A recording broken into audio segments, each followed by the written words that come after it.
Dieu a créé le premier homme qu'on appelle Adam. Il vivait dans un jardin.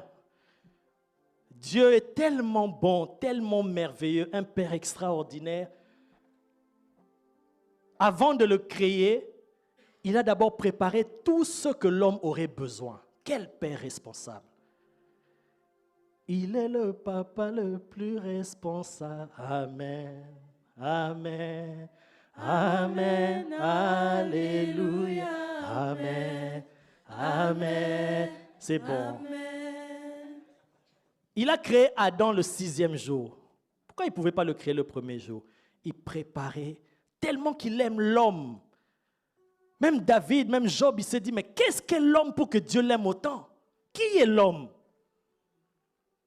Il crée toutes choses, il prépare tout ça pour l'homme. Et il a tout donné à l'homme. Il le place dans le jardin. Et l'homme vivait dans une gloire. Il vivait dans une communion avec Dieu qu'il ne manquait de rien. Et il était heureux. Et Dieu a placé l'arbre de vie qu'il pouvait manger chaque fois. C'est ça qui représentait la vie éternelle. Et l'autre arbre de la connaissance du bien et du mal. Et Adam, il pêche. Il tombe, je ne vais pas entrer dans tous les détails, ça va nous perdre du temps. Il pêche. Et la communion avec Dieu est coupée. Dieu le chasse du jardin. Dieu l'a même chassé par amour, mais ça c'est une autre parenthèse. Si j'entre là-bas, on va entrer dans d'autres choses. Dieu n'était pas méchant de le chasser, c'était par amour pour l'homme. Parce que s'il laissait l'homme dans cet état-là, continuer à manger l'arbre de vie, l'homme allait rester éternellement dans le péché. Il a empêché, il a mis des chérubins avec des épées pour empêcher que l'homme retrouve le chemin de l'arbre de vie. Parce que l'arbre de vie lui permettait de vivre éternellement. Or, l'homme était déjà déchu avec le péché en lui. S'il continuait à manger l'arbre de vie, il allait rester dans cet état-là éternellement. Dieu le prive de ça. Écoute maintenant. Depuis là, quand Adam a péché, il a vécu une vie misérable. C'est là que la maladie a commencé. C'est là que la mort a commencé. Avant ça, il ne connaissait pas toutes ces choses. C'est là qu'il a commencé à sentir le manque, le vide, les frustrations. C'est là qu'est née la colère, la méchanceté, à partir de la chute de l'homme. Et écoute maintenant ce que je vais te dire. Parce que tous les hommes étaient en Adam. Lorsque Adam péchait, toi et moi aussi, on avait commis le même péché. C'est l'apôtre Paul qui explique ça dans les Épîtres. Un seul homme a péché, mais tous nous avons été déclarés pécheurs parce que nous étions en Adam. Quand Dieu, laisse-moi te dire, t'informer si tu ne savais pas, quand Dieu créait Adam, le premier homme, il prend la poussière de la terre, il forme, il souffle, il devient un être vivant. Quand Dieu créait l'esprit d'Adam, il t'avait créé le même jour. Mais c'est la formation qui se passe après. Tous les hommes ont été créés le même jour, dans leur esprit.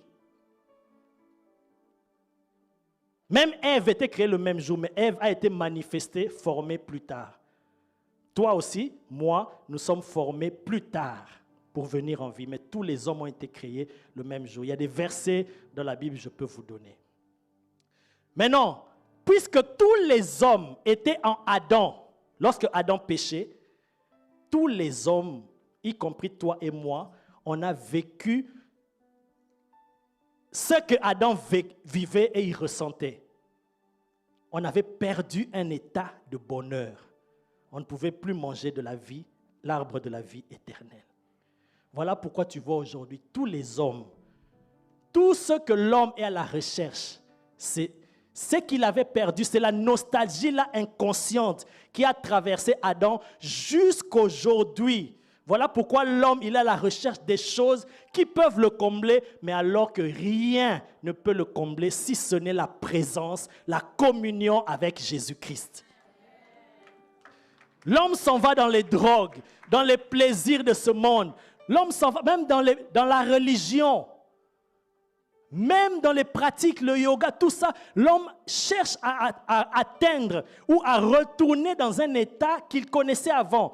Toi et moi, nous n'avons pas le souvenir, mais le souvenir est resté inconscient en nous parce que quand Adam avait perdu cet état, nous aussi, nous étions en lui, nous avions perdu cet état. C'est ce qui explique que tous les hommes aujourd'hui sont à la recherche du bonheur. Mais le bonheur se trouve en Jésus. Et ils ne veulent pas venir en Jésus.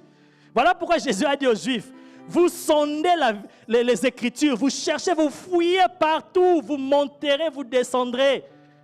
Vous n'allez pas trouver la vie, vous ne voulez pas venir en moi pour recevoir la vie. L'homme fait tout pour rechercher le bonheur, mais rien. Voilà pourquoi Jésus, quand il a commencé son ministère, vous allez voir dans Matthieu chapitre 5, il a commencé à prêcher, à enseigner. Le premier enseignement de Jésus, rapporté dans toute la Bible, Jésus a parlé de quoi? Si quelqu'un trouve, je lui donne 10 €. Le premier enseignement qu'on nous rapporte, on nous met vraiment les versets que Jésus enseignait sur ça, c'était quoi? Bishop Nadine, c'était quoi? Ah, toi tu auras dit. C'est quoi? Les béatitudes. Les béatitudes. On appelle ça le sermon sur la montagne. Vous savez, Jésus a parlé de quoi?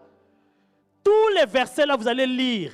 Je peux vous demander de lire maintenant, vous allez voir, Jésus dit, heureux ceux qui sont heureux, heureux. Il parle de heureux, heureux, heureux, heureux. Il parle du bonheur. Parce qu'il sait que c'est que l'homme est à la recherche aujourd'hui, c'est le bonheur. L'homme veut vivre heureux. Même dans le mariage, on veut être heureux. Dans les affaires, on veut être heureux. On se dit, si j'ai beaucoup d'argent, je serai heureux. Si je suis riche, si je gagne ceci, je serai heureux. Si je me marie, si j'ai des enfants, je serai heureux. Si j'ai ceci, je serai heureux.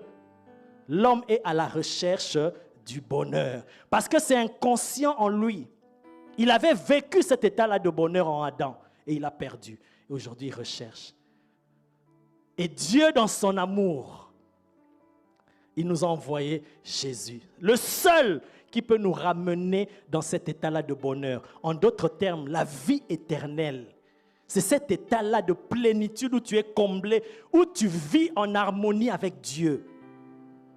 Bien qu'il y ait des problèmes dans ce monde, bien que la maladie peut venir, bien que des situations difficiles peuvent se présenter, mais tu as une paix, comme j'ai dit, une joie, un bonheur, plus que même ceux qui ont beaucoup d'argent.